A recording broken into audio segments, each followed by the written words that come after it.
I think we are live. So let's do this thing. So today we're analyzing a deal. Hello, testing. All right, today we're analyzing a deal in New Braunfels, Texas. So today, there we go. Not all is working. All right, New Braunfels, Texas. This is a subto deal, which means that you'll be taking over the existing loan subject to the existing financing. This deal is 238 Azalea Way, New Braunfels, Texas, just outside of San Antonio, 78132. 4 bed, 2 bath, 1984 square feet, $25 to HOA. The purchase price is $315,815. The entry fee is $36,475. Let me minimize this because we don't need this. Minimize this. Don't need this. Don't need this. All right. Okay. Seller finance. So there is a secondary loan, which means that this is what we would typically call a hybrid deal. When you're taking over existing loan sub two, if there is a equity portion of the transaction, then that's typically what the seller is financing to you. So this seller is financing $33,535.14 for $200 a month at 0% interest rate with a 10-year balloon. I'm going to show you guys how to punch this in really quick after this. All right, so let's go ahead and look at the deal first. So with every single deal, what I typically do first is I do a quick condition overview, just looking at some of the photos. A little bit of carpeting there, but for the most part, not that. This property is probably almost rent ready. Bathroom's probably okay. It looks a little tired, but not extraordinarily difficult. I might just put enough renovations there to paint the place and do some flooring in half the house, just based on what I saw. I just generally don't like to have any carpet in there because eventually got to get in there and replace it. But you can get away with it and not do it. That's completely fine. It's your personal preference. And then what I want to do is I want to look up the rent. So this property is in Como County. So the first thing you want to do is Google HUD FMR. And in order to get and understand what the rents are or the rent ceilings are for your particular zip code, you can just go to the HUD FMR, Smart FMR, and go to the state and county. This was Como County, right? Como? Yes. And you will see by zip code, by bedroom count, what's the rent ceiling you can charge for this rent. So 78132, 78132. A 4-bedroom rent ceiling is 2470. Okay, 2470. That's your rent ceiling, and that's for 78132. 78132. Okay, we don't need 3-bedroom rent because this is already a 4-bedroom. And then what we want to do next is we want to get the market rents. In order to get the market rents, we can go to affordablehousing.com, go to the owner section, go to the market rent estimator, close on any ads, plug in the address. Plug in the address, and then plug in the bedroom count. And then the number you're going to care most about here is this number on the far right. This here says that for 20 units within a 1.99 mile radius, the average rent for 4-bedroom homes is $2,223. 2,223. And that's 1.9. I'm just going to put 2-mile radius. It's essentially the same. Zip 2579, 2262 for the city, and the county is 2308. Now, here's why these numbers are important. Even though the rent ceiling here says that the rent ceiling is $2470 for 4-bedroom, there is a test. It's called the rent reasonableness test. The rent reasonableness test states that you cannot charge more rent for a property to a Section 8 Housing Choice voucher holder owner simply because they are a voucher holder for the obvious reasons, right? You don't want to discriminate, etc. So I might say, hey, the average rent I can get for my home is $2250, which is slightly higher than this, but lower than the ceiling. So I'm just rounding here, right? 2250. Okay, that's the rent assumption I'm going to use for this property. Now, let's plug in the rest of the details. This property was purchase price of $315,815. $315,815 is what I have right here. Now, for our renovations, I'm going to go right here to my rehab calculator, and I'm just going to put enough money for painting and doing flooring, just doing a rough estimate. And just remember, right? All we're doing here today is we're trying to figure out whether or not this is worth our time to investigate more and to send a contractor out there, because we don't want to waste our contractors' time, especially if they're good contractors. That means they're usually busy. We really don't want that on our reputation. I hate being labeled as the guy that wastes people's time. So don't be that person. All right, I got $1,500 set aside for the roof just in case they find anything. I got $500 for landscaping just to keep it clean, make sure I'm complying with HOA rules. I got $3 a square foot set aside for painting. I got half the flooring for $8 a square foot. Just again, rough estimate to see whether or not it's worth your time. I don't need to replace the water heater because someone's already living there. I might set aside $1,000 for some termite issues, but I'm setting aside essentially $21,000 for this property in case I need to do anything. Okay. Now we're going to be plugging in the existing loans details. All right. So this property has a mortgage balance of $246. I'm just going to slide it a little bit over for you so you guys can see. $246,839.86. That's a loan you're taking over. Interest rate is 3.375. Okay, I don't really care about the start date because we're just going to back into the amounts. Then there is a seller finance fee, so $33,535.14. 0% interest rate is going to be a 10-year balloon. Put that over there. 15, 14. There you go. I'm just trying to make the number a little bit closer to $200, which is what was disclosed by the. There you go. Good, close enough. All right, and then what we're going to do is the sub-2 loan is 1180.04 for the PI, but we're just going to back into the tax and insurance because we have 1652.84. So if you go to the property tax section, 1652 equals 1652.84, so less the sub-2 principal of the existing mortgage, less the interest portion, and that's what you back into the property taxes and the insurance number. Doesn't have to be exact. Again, all you're doing right now is trying to figure out whether or not it's worth your time to investigate into the deal a little bit further. Now, I'm going to add another $25 for insurance because usually if someone's living there and it gets turned into an investment property, you're typically going to have to pay more for an insurance policy on investment property. Okay. I'm setting aside 10% of the rent every single month for maintenance. I'm putting aside $25 every single month for the HOA. let me lower this to 8% for property management because I think this is a nice area. It'll be easier to kind of get out there. So 8% for property management, and I'm going to put this down to 3% for vacancy because this seems to be a nice area just based on a quick street view. So on this property for $315,000, you are negative 125 cash flow a month, assuming your rent is what it is. Okay. Gross rent, $2,250. Cash flow, negative 125. Cash and cash return, minus 3.8. Now, to me, this is not a deal for me personally because it's a negative cash flowing deal. Some folks might say, hey, I live in this area. Maybe I can do a wrap on this. And you will say, okay, this is worth my time because I know this area and I can potentially get higher in market rents. All right. But if you just use the Section 8 rents, well, that doesn't really work. Now, you might go and ask yourself, like, well, what if I just want to buy a place because I want the depreciation and eventually this rent will get up there? And maybe you're able to get to the full FMR, 2470. If you're able to achieve that rent, well, now you're positive cash flow $50. For me, that's not a deal because I can allocate my capital to another deal that can make me back a little bit more money than what I have here. And that's okay. But it's your personal choice. And again, this is not investment advice. I'm not soliciting any investments on this call. I'm simply showing you the work that I'm doing every single day. Now, we didn't even plug in our entry fee yet. So I was just trying to figure out what my cash flow per month is. Now, once you plug in your entry fee, let's put in there, $36,475. $36,475. That includes any arrears and any assignment fees. Yeah, I got 2.5% of closing costs. So it's going to be at $50, 0.9% cash and cash return. So you have to ask yourself, well, why would I buy this property if I'm making less than 1%?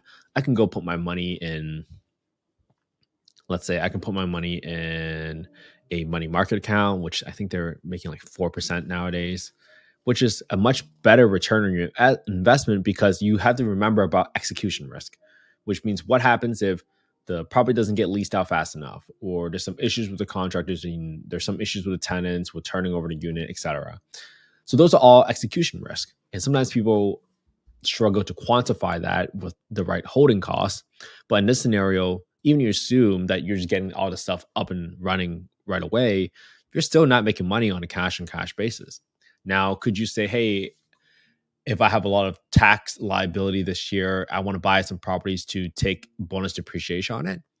You could do that.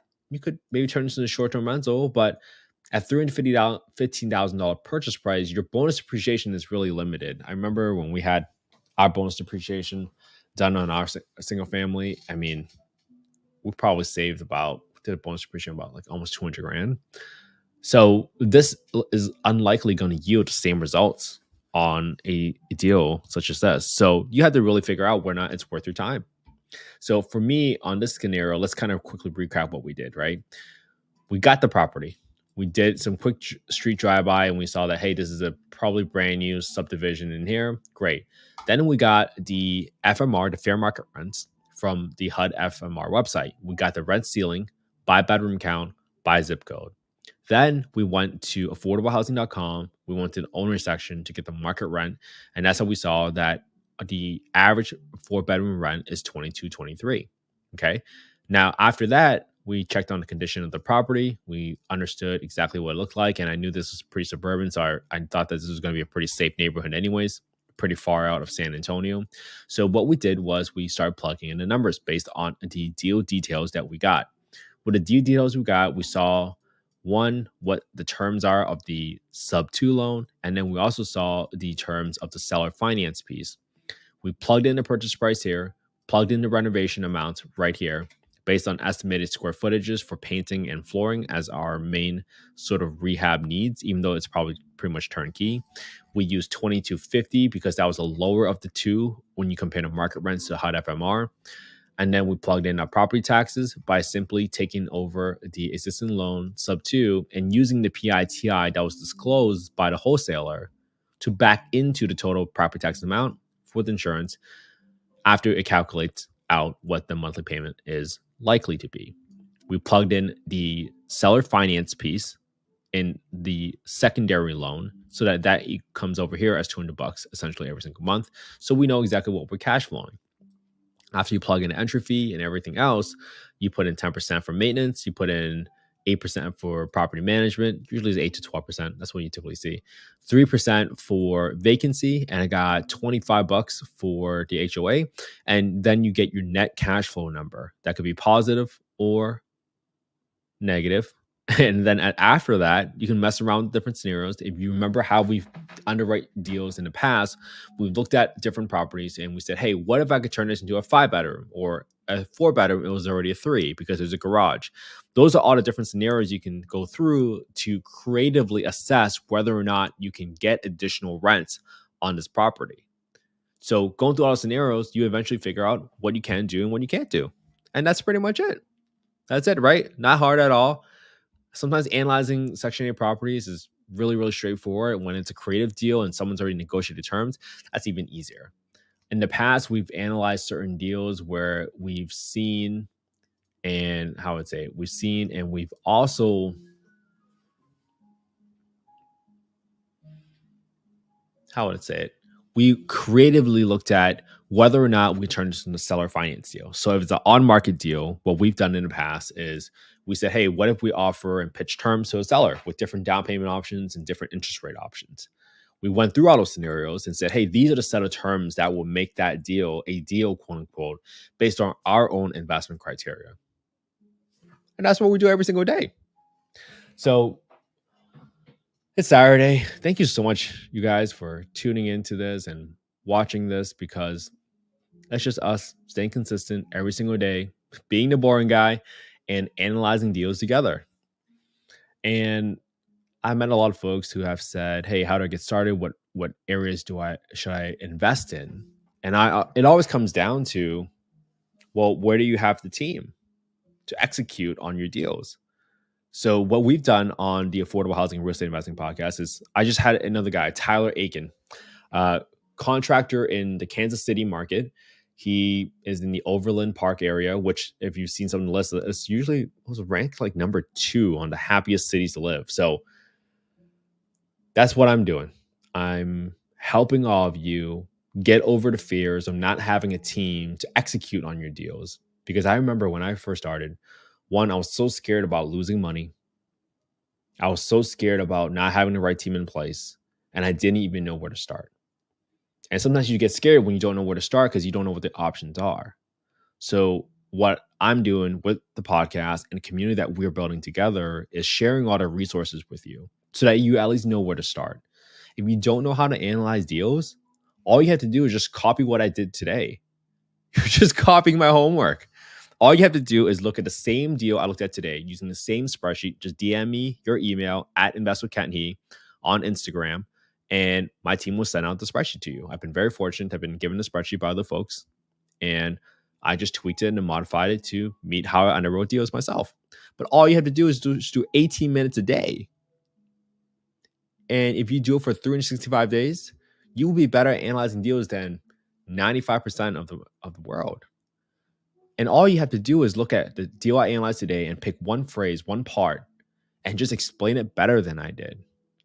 Do it better and then claim it as your own. Put it on your own YouTube channel.